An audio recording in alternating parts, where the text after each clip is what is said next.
Every client wants to know how they can fight or beat their stunt driving charge in Ontario. They want to get the stunt driving charges dismissed, or they want to get the charges withdrawn, and it is always possible to fight the charges.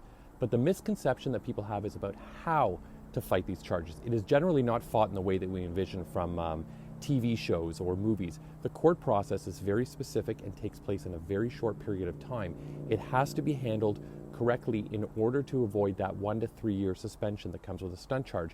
And the outcome is affected by many major factors, including the court, the prosecutor, the speed you are going, the age, and more. So the why is not an important factor. In fact, it can hurt your case when people represent themselves in court.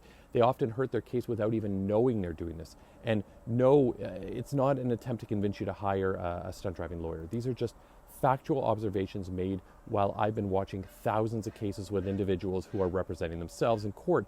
People think that explaining why they were caught stunt driving will help their case, such as, for example, it was an emergency, or I just finished work, I was tired, I started a new medication, I've really had a hard week, I just had to get home, I was passing another car, I felt threatened by something on the road, I didn't know the speed limit, or the speed limit changed, or it was just for a minute, or it was just before the speed limit had changed during a period of time. Considering all the prosecutor needs to convict you as a verified radar reading, these types of fights do not work. They actually run the risk of working the opposite of fighting. They can hurt your case. Remember, everyone has a reason for stunt driving.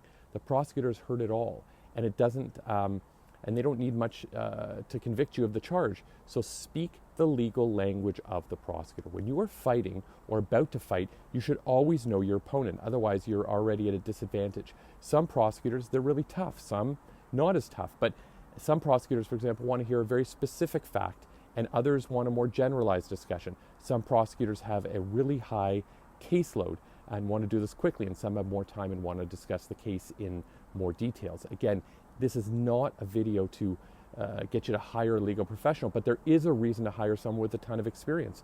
They understand exactly how to speak the legal language of each specific prosecutor in each specific court at the right time.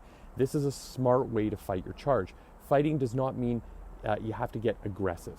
People misunderstand the word fighting your charge. The prosecutor may have their sole job, for example, is to convict you, but they are not your enemy. They are generally reasonable, and if they're treated with respect, intelligence, and a solid strategy, you will understand better the playing field so you can put up the best defense for your stunt driving charge.